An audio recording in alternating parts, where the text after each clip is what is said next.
What is going on with Lisandro Martinez? He was arguably our best defender, and now he looks like very leggy and very slow. When you look at the midfield, where you have an aging legs like Casimiro, Eriksen, they're not the future. Zirkzee, in my opinion, the judge and jury's out. He's too slow, too many missed passes. They're the ones that got to leave the club ASAP, in my opinion, right?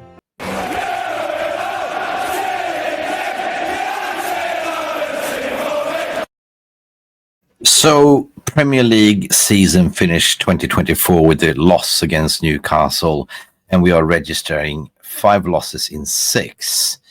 What do you expect as a Man United fan, where Ineos sacked Ten Hag and appointed Ruben Amorim that's clearly said we're going to suffer? We are changing a style of play, a total new system.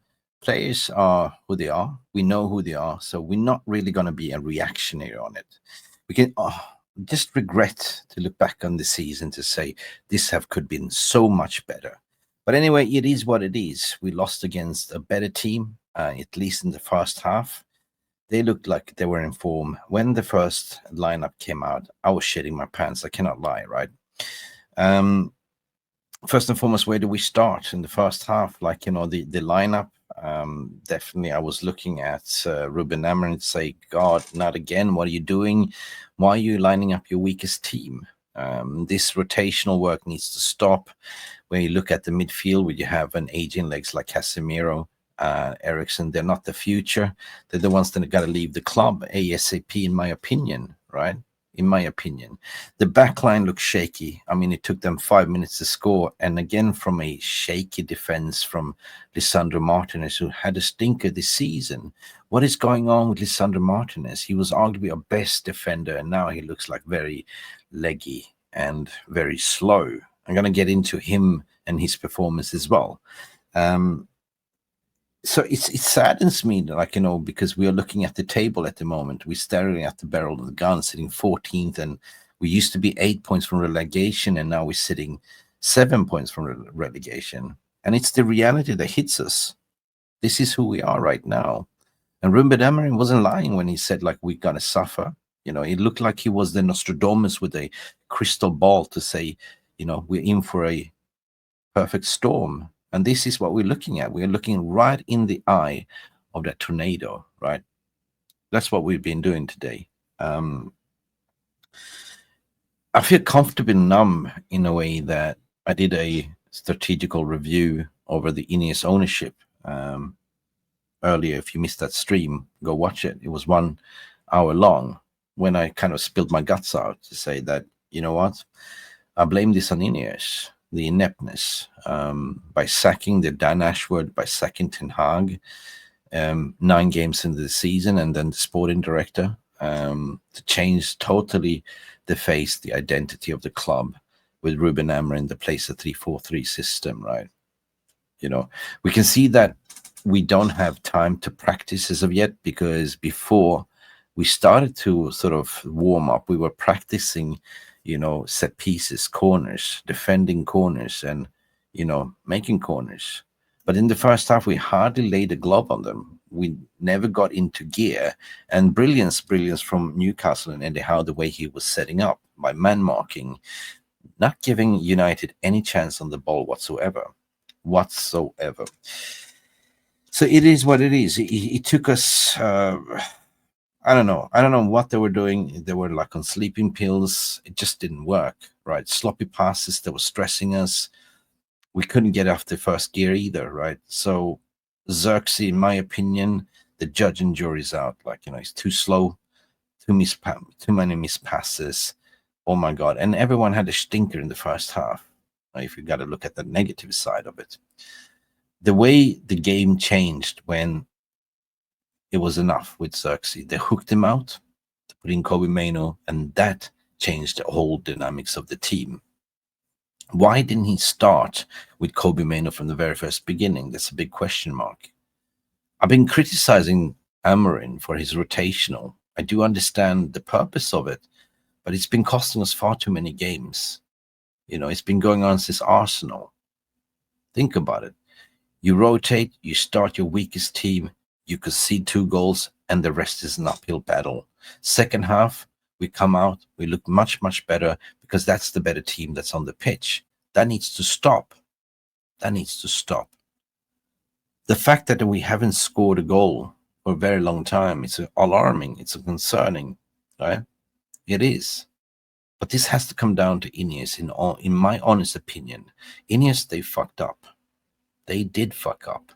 And if we have a look at the penny pinching, the Scrooge Christmas analogy, the January window is 24 hours to open. Sir Jim Ratcliffe, if you are listening, which I doubt you do because you don't listen to fans, open up your fucking wallet and give us what we need.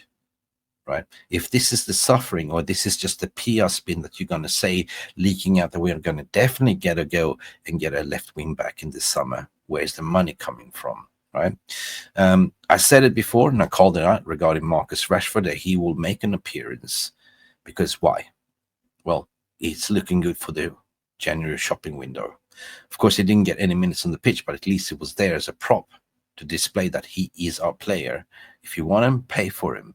So I can not see us doing anything in the window unless we get Marcus Clark out of this club, we get Casimiro out of this club, we get the aging legs of Eriksen to Turkey.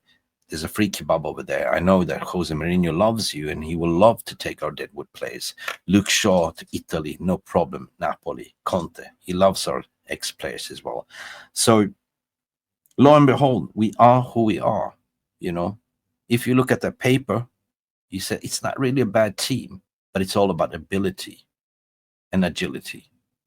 We were totally outrun in the first half. For some magical reason, we came back in the second half, had more intensity. And I want to get to Lisandro Martinez. I've been far too critical to say to him. I've been looking at him. I've been studying him. And everything goes so slow. He walks with the ball. In comes Lenny Euro instead, and instantly the tempo changed. The passing was crisp. The attacking was with more intent. Antonio dos Santos comes in and play right wing back. This is his position, right? We are an airplane, a jumbo jet, a slow A347 jumbo jet without any wings at the moment. 3-4-3 system requires wing backs. Diego Dalot, I'm sorry, sit it out. You're not a wing back. Mazarawi was arguably our best player of the season, but he's getting fatigue and having stinker as well. So we need to get at minimum a left wing back and a right wing back. If not a right wing back, start Anthony as a right wing back. 100%. Teams are finding out Amad Diallo. You can see that everyone is ganging up on Amad Diallo. Even Newcastle did that. As soon as Amad had the ball, there was 3 players around him. Right? This is what happens. This is what happens. Am I upset? Uncomfortably numb, in my opinion. Of course, it's not nice to sit 14th in the league, and for me, by sacking Ten Hag and appointing Ruben Amorim that plays a totally different brand of style and doesn't even have time to implement his style and get the message across to his players, is pretty much writing off the season, right? Is this salvageable? Can we salvage? Can we climb up to top 4? Well, let's have a look. We are currently still sitting on 22 points, where top 4 is Chelsea. They lost today, 35. Wow. That's 13 points in my calculation. That is a massive uphill battle. So the only way I think that we will get into Champions League is to write this season off, give Ruben Amorim, his players, spend more time on the training ground and go all in for the Champions, for the Europa League. At least that's a path into the Champions League, because that money is important. 100% it is. But second half for me, I mean, it's criminal. If I look at the first half opportunities, Rasmus Højlund almost missing a sitter. Casemiro should have buried that as well. Feel sorry for Rasmus, and it's a graveyard shift for him. But instantly in the second half, we started to get a little bit more service.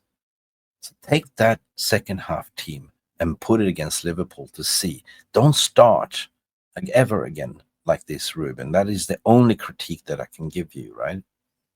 We're missing Bruno, we missed Ugarte, but not to start Kobe Mano. At least I thought he would start a Casemiro, Kobe Mano, but come on. Eriksen and Casemiro are not the future. Why play them? Just get him out of the door, 100%. Listen, this is just me talking, ranting a bit, but what do you have to say? I'm interested to hear your opinions. At the end of the day, there's about 115 tuning in. Our greedy owners, what Sadek is saying, don't care about the club. As long as Ratcliffe makes money of his investment, Jim will be happy. Might be so, my friend. Might be so. Maybe this is a much tougher job than he thought it would be. Maybe they're not so experienced in running a football club. Just look at Nice. Have they been improved? It's been shambolic there as well, right? Maybe the PR spin of appointing the best-in-class people is not the best-in-class people. Too many chefs in the kitchen. And the fact is that they're penny pinching and firing and getting rid of firing 250 staff members and pulling funds from foundations and ex-players tells me only one thing. We are scraping the barrel of the gun. We're scraping the barrel. We don't have money. And nobody really talks about the reason why they fired Dan Ashworth, the sporting director, and still hasn't replaced him. Bingo. Money, money, money, money. Right? So what they've done instead is to delegate his work. They spread it out across 3 different positions. Wilcox, Wewell, and Omar Barada to save some money. Interesting. It'd be interesting to find out how much he will earn. How much was the salary of Dan Ashworth? I think it was about 5 million a year. That's penny pinching. I don't believe one word that he was the one that wanted Southgate. I think it was the club leaking out just to make an excuse to save some money. We got Mark Brooks. Mark is in the house. If we get relegated, hopefully they sell up. I'll take that. Jim glazes out. Brooksy, I have a wildest theory that even if we are relegated, it would be a fun ride to watch us play in championship, right? But I don't think the Glazers will sell. They will lose too much money. I think they will just hang on like they used to do, like leeches that they are, sucking on, clinging on, and hoping we'll get back into Premier League and start over again. But will I take relegation at this point? Never will I wish upon my club to be relegated as Man United fan.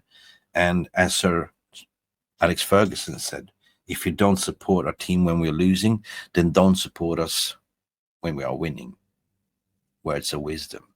And we should see, because the January window opens up in 24 hours from now. Will Man United get somebody? It's January, it's tough, it's 30 days. They've been hush-hush in terms of what they're planning. Maybe all this cost-cutting is to sort of make way for all the sacking and firing to find the funds to back him in January. I don't know. The proof will be in the pudding, people. But until now, to New Year, to the 5th, let's us just forget about it. It's been a torrid season. It's not been easy to be a Man United fan, but I would like to thank this amazing community for all the love and support, for coming together, as what we are about. Like Sir Alex used to say, if you don't support us when we're losing, don't support us when we're winning. And this is what we're all about. We're always here for you. Anyway, guys, thank you for tuning in. Manchester United 0. And it hurts to say, Newcastle 2. Guys, Happy New Year, because we will not be doing any streams. So early Happy New Year, and see you to the 2025. Big up for all of you. Glory, glory, Manchester United. Glazes out, Ratcliffe out, Ineos out. I will say that till I scream and shout. Bye for now. Goodbye. Thank you so much for stopping by and watching MUFC RealistTV. Don't forget to like and subscribe and follow us on the socials.